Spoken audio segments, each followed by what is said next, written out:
नमस्कार विद्यार्थी मित्रांनो, न्यायालय शिपाई भरती 26 एप्रिल 2026 चा तुमचा डेमो पेपरचा आजपर्यंत 18 ते 25 पर्यंत सगळ्या पेपरचं विश्लेषण केलेलं आहे। एक डेमो पेपर तुमचा असणार आहे। सेम कंटिन्यू आपण आतापर्यंत घेत आलेलो आहे। साधारणतः 30 ते 31 वा आपला व्हिडिओ असेल, तर सेम पेपर व्यवस्थित बघून या प्रकारचा तुमचा 26 तारखेचा पेपर असेल। ओके, जास्त वेळ घेत नाही, लगेच आपण सुरुवात करूया। तत्पूर्वी चॅनल नवीन असाल तर लाईक करा, चॅनलला सबस्क्राईब करा, टेलिग्रामचा ग्रुप आहे तो जॉईन करा। ठीक आहे, ओके चला। काही प्रश्न असतील तर नंबर दिलाय, संपर्क करू शकतो। पहिला क्वेश्चन आहे बघा या ठिकाणी,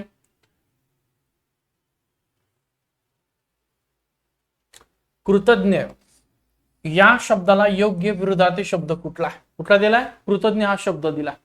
मग याचा विरुद्धार्थी कृतज्ञ म्हणजे त्या ठिकाणी काय, कोणी उपकार केला असेल तो उपकार जाणणारा आहे, त्याला कृतज्ञ म्हणतात। त्याच्या विरुद्धार्थी कृतज्ञ। आता उपकारी त्याच्या विरुद्ध समानार्थी आहे, दयाळू समानार्थी आहे, ठीक आहे।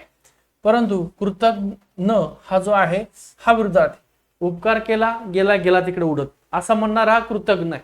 याला काही देणं घेणं नाही उपकाराच, पण कृतज्ञ म्हणजे उपकार जाणणारा, त्याच्या विरुद्धार्थी कृतज्ञ हे त्याचं उत्तर। पुढचं बघा, खालचा प्रश्न आहे, उकळ पांढरे होणे या वाक्यप्रचाराचा अचूक अर्थ सांगायचा। उकळ पांढरे होणं म्हणजे काय? खूप कष्ट करणं, भांडण होणं, पुष्कळ संपत्ती मिळणं की पांढरा रंग लागणं। बघा, उकळ पांढरं झालेलं याचा अर्थ त्याला कुठंतरी पुष्कळ संपत्ती काय झालेली आहे, मिळालेली आहे, त्याचा अर्थ उकळ पांढरे होणं। चला पुढचा प्रश्न बघा, खालील संख्या मालिका पूर्ण करा। दिसतंय? क्लिअर आहे? Okay done. खालील संख्या मालिका पूर्ण करा। काय दिले? 4 दिले, 9 दिले, 16, 25, 36। लगेच कळून गेले काय? 4 म्हणजे 2 चा वर्ग, 9 3 चा वर्ग, 4 चा वर्ग, 5 चा वर्ग, 6 चा वर्ग, पुढे येणार 7 चा वर्ग। 7 चा वर्ग किती? 7 × 49। पुढे येणार 49, 7 चा वर्ग आहे काही तर 7 चा वर्ग दिलाय, पर्याय क्रमांक कशी। ठीक आहे, पुढचा प्रश्न बघा, 800 चे 12 12.5% म्हणजे किती? आता सोपं आहे, फक्त लक्ष द्या। 800 ते 12.5% असा प्रश्न तुम्हाला न्यायालयात शिपाई भरतीला 2दा 3दा विचारलेला आहे। एकदम सोपं आहे, सोडवायचं कसं ते पण सांगतोय, ट्रिक पण सांगतो। ओके, 800 चे 12.5%। आता टक्के म्हणजे खाली 100 लिहायचं, लिहू आपण इथं 800, काय लिहिलं 800, थोडंसं असं उभं राहतो म्हणजे तुम्हाला व्यवस्थित सांगतोय। 800 किती आहे? 800 चे म्हणजे गुणिले 12.5%, 12.5%ला टक्के लिहिलंय की काय हरकत नाही, टक्के म्हणून खाली 100 लिहायचं। आता काय करायचं, काटछेट करू, इकडचे 2 झिरो जसे तसे उडून टाका, इकडचे 2 झिरो उडून टाका, झाले का?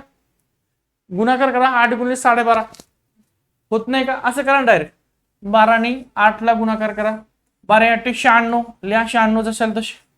आता 5 राहिले, ह्या 5 ने गुणा याला 8 ला, 8 पंचे 40, 40 म्हणजे त्या ठिकाणी हे 40 आहेत, एक पॉइंट हा उडून टाका, एक 4 झाले, 96 4 100 आलाय का 100? ठीक आहे, असं जर कळालं नसेल तर मग कसं करायचं? सेम 800 आहेत, 800 गुणिले 12.5% लिहा, भागिले 100 करा। ठीक आहे, हा एक 0 उडून टाका, हा एक उडून टाका, हा एक उडा, हा उडा, किती राहिले तुमचं आता? हा असं एक सेकंड, हा पहिले जसं केलं तर त्याच प्रकारे करा। 800 चे 12.5% 100, एक 0 द्यावा लागेल। हा जर उडा झाला, याला बॅलन्स करायसाठी एक 0 इथं द्यावा लागेल, त्याच्यापेक्षा या 2 ला उडून टाका, या 2 ला उडून टाका, 8 गुणिले 12.5 करा, डायरेक्ट मी गुणिलं तसं करा, 12 8 96 लिहा आणि 8 पंचे 40, हा एक पॉइंट आहे, 40 आलतं म्हणून हा 0 उडून टाका, 96 आणि 4 100 म्हणजे तुमचं उत्तर किती होऊन जाईल? 100। ओके, चला ती काटछेटला अजून एक शून्य वाढवा लागेल। चालेल, पुढचं हे झालंय का? हा ओके, 2 इंग्लिश। काय सोपा प्रश्न आहे, fill in the blank with correct article. काय दिलं तुम्हाला? इथं आय दिलेला आहे बघा, 8 दिलेला आहे, इथं तुम्हाला आर्टिकल घालायचंय आणि इथं ऍपल एस्टरडे दिलेला आहे। आता बघा, ह्या ऍपलचा उच्चार ऍपल असं होतं, ऍपल ऍपल म्हणजे जर उच्चार करताना मराठीतील जे काही स्वर आहेत आपले, त्या स्वरानुसार जर उच्चार होत असेल तर तिथं ॲन वापरायचं, त्याच्या अगोदर काय वापरायचं? An apple is an apple, पर्याय क्रमांक तुमचा 2 ॲन। ओके, चल पुढचा प्रश्न बघा, खालचा बघा, सिलेक्ट द अपोजिट वर्ड। सोपे प्रश्न विचारले, हरकत नाही। अपोजिट म्हणजे विरुद्धार्थी शब्द दे विचारले, तुम्हाला हॅपी दिलं, हॅपी म्हणजे आनंदी, आनंदीच्या विरुद्धार्थी विचारलाय।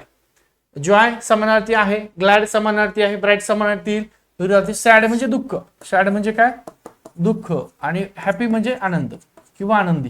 ठीक आहे, ओके, त्याच्या विरुद्धार्थी आहे सॅड. खालचा प्रश्न दिसतोय. ओके, संपूर्ण. सत्यशोधक समाजाची स्थापना कोणी केलेली आहे? आता इथे लक्षात ठेवा, तुम्हाला प्रश्न विचारतील सत्यशोधक समाजाची स्थापना कोणी केलेली आहे, हा एक विचारलाय. तर कोणी केलेली आहे? महात्मा ज्योतिबा फुले, महात्मा फुले यांनी. प्रश्न दुसरा विचारतील कधी केलेली आहे. हे दोन प्रश्न तुम्हाला 100% विचारू शकतात. कोणी केलेली आहे? महात्मा फुले यांनी केली. कधी केलेली आहे ती तारीख लक्षात ठेवा, 24 सप्टेंबर ही तारीख लक्षात ठेवा. 24 सप्टेंबर किती? 1873 या दिवशी सत्यशोधक समाजाची स्थापना महात्मा फुले यांनी केलेली आहे. चला पुढचा घेऊ, जास्त वेळ घेत नाहीये.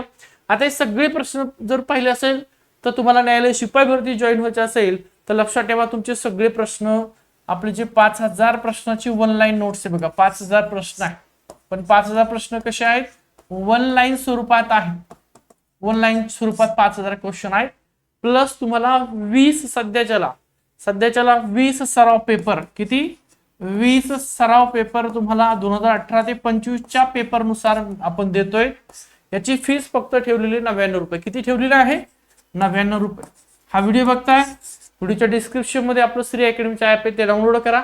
त्याच्यात बी आहे, किंवा डायरेक्ट तुम्हाला व्हॉट्सअपला पाहिजे असेल तर आपला नंबर देतो. या नंबरला 95 52 62 95 63 हा जो नंबर आहे, या नंबरला गुगल पे नंबर आहे, फोन पे नंबर आहे, व्हॉट्सअपचा सुद्धा नंबर आहे. 99 रुपये सेंड करा, त्याचा स्क्रीनशॉट व्हॉट्सअपला पाठवा, तुम्हाला व्हॉट्सअपला मिळून जाईल. गोविंद नबल नाव येईल त्याच्यावर. ओके, चला. जर शिपाई व्हायचं असेल तर 5000 ऑनलाईन प्रश्न वाचा आणि त्या ज्या 20 प्रश्नपत्रिका आपण तुम्हाला देतो त्या सगळ्या सोडून द्या. त्यासोबत आन्सर की सुद्धा देतोय, त्यामुळे सगळ्या प्रश्नपत्रिका सोडवा, किती मार्क ते बघा. ओके, चला. किंवा पुढचा प्रश्न झाला सत्यशोधक 8 नंबरचा क्वेश्चन. फास्ट घेऊ आपण थोडस. 1857च्या उठावाची सुरुवात कुठे झालेली आहे? कुठला उठावा? 1857चा उठावाची सुरुवात कुठून झालेली आहे? झाशी, कानपूर, मेरठ. कुठून? सातारा, मेरठ.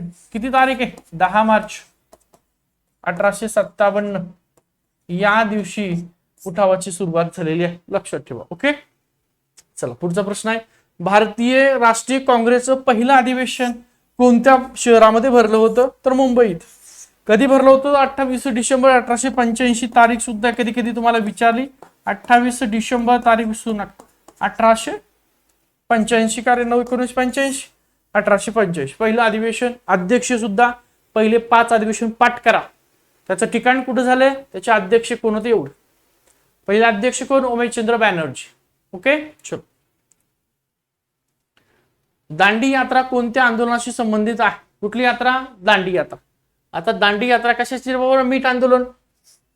मीठ आंदोलनासंदर्भात दांडी यात्रा आहे. हा, ती 29 आहे. 10 मार्च ते थोडं चेंज झालं. 10 मार्च दांडी यात्रा. 10 मार्च दांडी यात्रा सुरू झालेली आहे, आंदोलनाशी संबंधित आहे.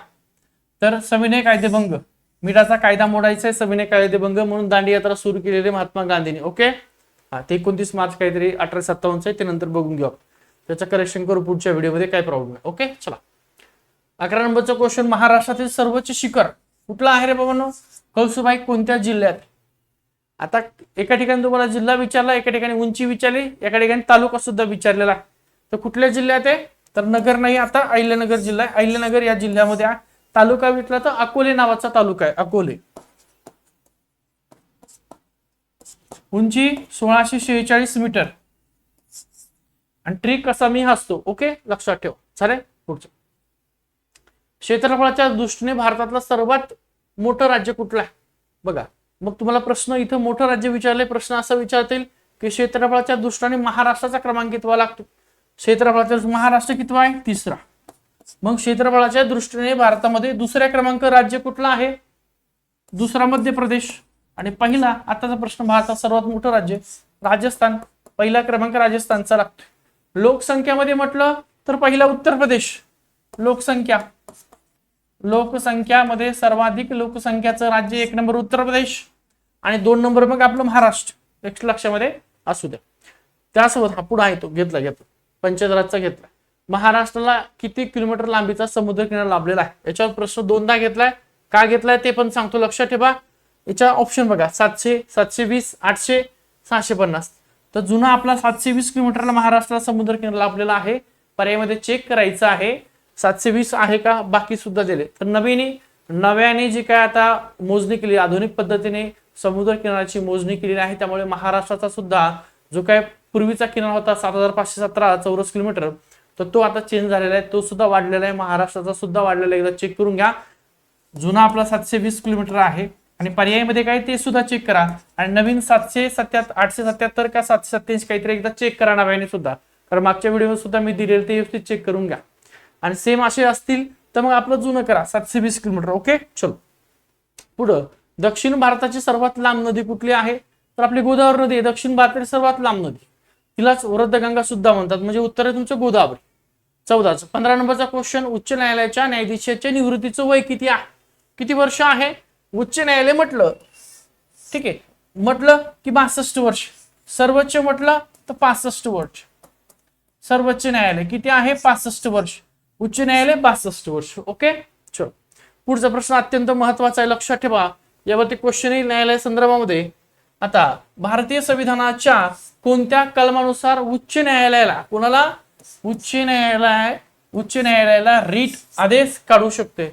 कुठल्या संविधानाच्या कुठल्या कलमानुसार? तर लक्षात ठेवा, कलम 32 कुठे आहे? हा, कलम 32 नुसार कोण? तर सर्वोच्च न्यायालय रीट काढू शकतं. सर्वोच्च न्यायालय कलम 32 नुसार, आणि उच्च न्यायालय काढू शकतं कलम 226. हे कलम लक्षात ठेवा, विसरू नका. उच्च न्यायालयाला रीट काढायचा आदेश काढायचा असेल तर ते कलम आहे 226. सर्वोच्च न्यायालय 32 कलम. ओके, 32 कलमाला भारतीय राज्यघटनेचा आत्मा म्हटलेले डॉक्टर बाबासाहेब आंबेडकर यांनी. पुढचं. सध्या भारतामध्ये एकूण किती उच्च न्यायालय आहेत? एकूण किती उच्च न्यायालय आहेत भारतामध्ये? 24, 25, 26, 28 तर 25 आहे. किती आहेत? 25. आणि 25 उच्च न्यायालय जर विचारलं तर आंध्र प्रदेश मधलं अमरावती. काय? आंध्र प्रदेश या राज्यातलं अमरावती हे 25वं न्यायालय. लक्षात ठेवा, प्रश्न तुम्हाला विचारतातच. पुढचं. जिल्हा न्यायालयातील न्यायाधीशांची नेमणूक कोण करतं? कुठलं न्यायालय? जिल्हा न्यायालय. असं जिल्हा न्यायालय असेल तर त्यांच्या न्यायाधीशाची नेमणूक करण्याचा अधिकार त्या राज्याच्या राज्यपालाला असतो. म्हणजे त्या राज्याचे राज्यपाल नेमणूक करतात, परंतु त्या उच्च न्यायालयाच्या न्यायाधीशाची काय काय सल्लामसलत करून राज्यपाल त्या ठिकाणी न्यायाधीशांची नेमणूक करतात. राज्यपाल उत्तर. पुढचं. किती नंबरचा? 19 नंबरचा. चला. मुंबई उच्च न्यायालयाचं खंडपीठ खालीलपैकी कुठं नाही? मुंबई उच्च न्यायालयाचं खंडपीठ खालीलपैकी कुठं नाही? आता बेंच सुरू केलाय कोल्हापूरला, पण राष्ट्रपतींनी त्या ठिकाणी अधिकृत मान्यता दिल्यानंतर ते खंडपीठात त्याचं रूपांतर होतं कोल्हापूरच्या. पण सध्याच्याला जर प्रश्न विचारला एकूण किती खंडपीठ आहे तर 3च आहेत. लक्षात ठेवा, कारण प्रश्नपत्रिका आपण देताना 4 दिले एका प्रश्नपत्रिकेत, ते चेक करेक्शन त्याचं करून घ्या. एकूण खंडपीठ सध्या 3च, 1, 2 आणि 3. चौथा जो काय बेंच आहे कोल्हापूर बेंच निर्माण झालेला आहे, तर अधिकृतपणे खंडपीठाची अजून मान्यता मिळाली नाही. मान्यता मिळाल्याच्या नंतर मग महाराष्ट्रामध्ये एकूण 4 खंडपीठ होतील. पणजी धरून 4 खंडपीठ सगळे. ओके, सध्या 3च लक्षात ठेवायचे. सोलापूरला खंडपीठ नाही. ओके, चल पुढचं. ग्रामपंचायतीचा प्रशासकीय प्रमुख सचिव कोण असतो? आता इथं तिन्ही सचिव माहिती असतं गरजेचं आहे. ग्रामपंचायतीचा तुम्हाला प्रशासकीय सचिव विचारलाय, प्रमुख सचिव कोण आहे? तर तो असतो ग्रामसेवक. ठीक आहे. मग पंचायत समिती तुम्हाला विचारतील, पंचायत समितीचा सचिव कोण असतो? तो असतो बीडीओ. कोण असतो? बीडीओ, गट विकास अधिकारी त्याला म्हणतात. मग तुम्हाला झेडपीची विचारतील, जिल्हा परिषदचा कोण? प्रशासकीय प्रमुख. तर सचिव विचारतील तर डीवायसीयू हा असतो जिल्हा परिषदचा सचिव. ओके, चल पुढं. पंचायत राज स्वीकारणं भारतातलं पहिलं राज्य कुठलं? आता 2 यावर प्रश्न तुम्हाला लक्षात ठेवा विचारतात. पंचायत राज स्वीकारणं भारतातलं पहिलं राज्य तुम्हाला विचारलंय. पहिलं राज्य आहे राजस्थान. राजस्थान मधलं 2 ऑक्टोबर 1959 कोणत्या ठिकाणी? नागौर या ठिकाणी पहिली ग्रामपंचायत. ठीक आहे. पंचायत राज स्वीकारणं पहिलं राज्य राजस्थान, त्यातलं नागौर या ठिकाणी. आता हा झाला तुमचा पंचायत राज स्वीकारणं भारतातलं पहिलं राज्य. दुसरा प्रश्न विचारतील की 73वी जी घटनादुरुस्ती आहे, या 73व्या घटनादुरुस्तीनुसार पंचायत राज स्वीकारणारं पहिलं राज्य कुठलं आहे? असा जर प्रश्न विचारला तर मग येतं ते कुठलं? मध्य प्रदेश. 73व्या घटनादुरुस्तीनुसार पंचायत राज स्वीकारणारं पहिलं राज्य मध्य प्रदेश आहे.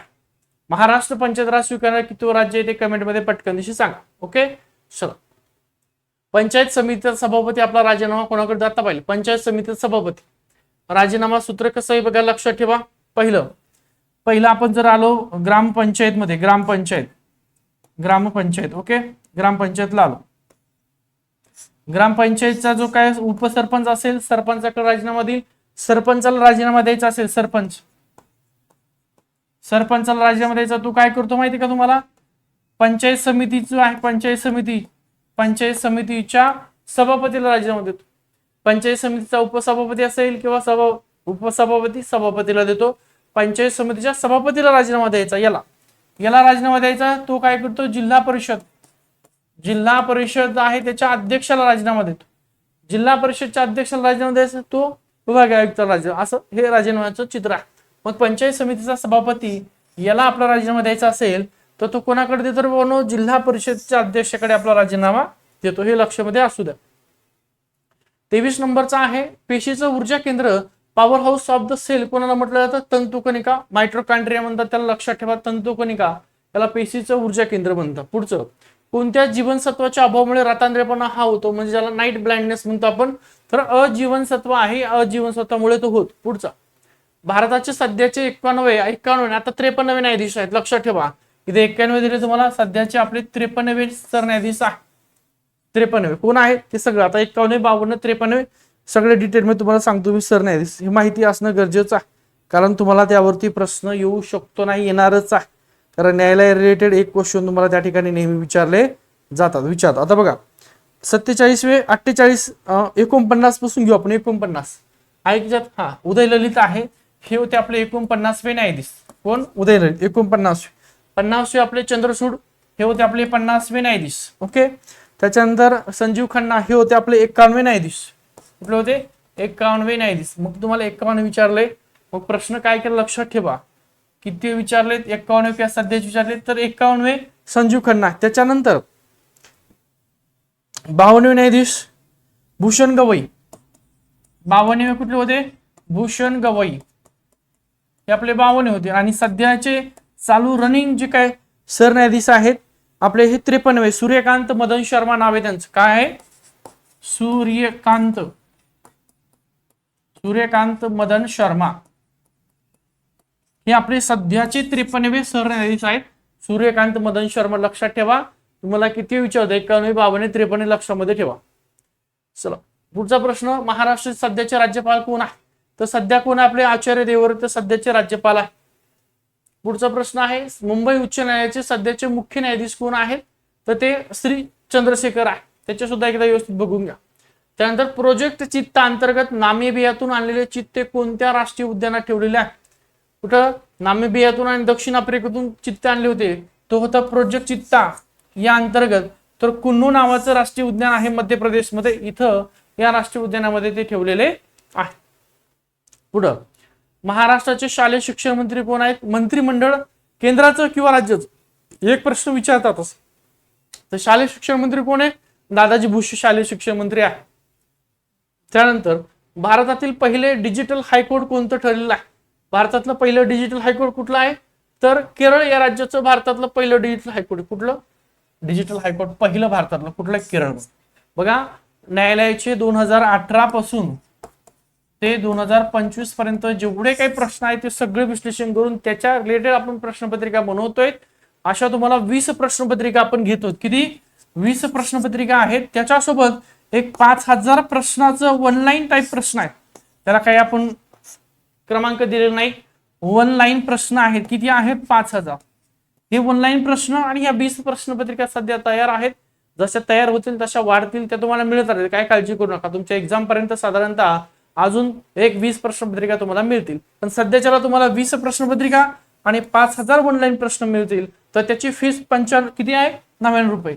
हा आपला नंबर आहे 95 52 62 95 63. या नंबरला तुम्हाला काय करायचं, फोन पे गुगल पे करायचं 99 रुपये आणि स्क्रीनशॉट पाठवायचा, तुम्हाला नोट सुद्धा मिळून जाईल. व्हिडिओ आवडला लाईक करा, सर्वांना शेअर करा, टेलिग्रामचा ग्रुप आहे तो पण जॉईन करा, आपलं श्री अकॅडमीचं ऍप आहे या व्हिडिओच्या डिस्क्रिप्शन लिंक दिली ते पण जॉईन करा. ओके, थांबतो.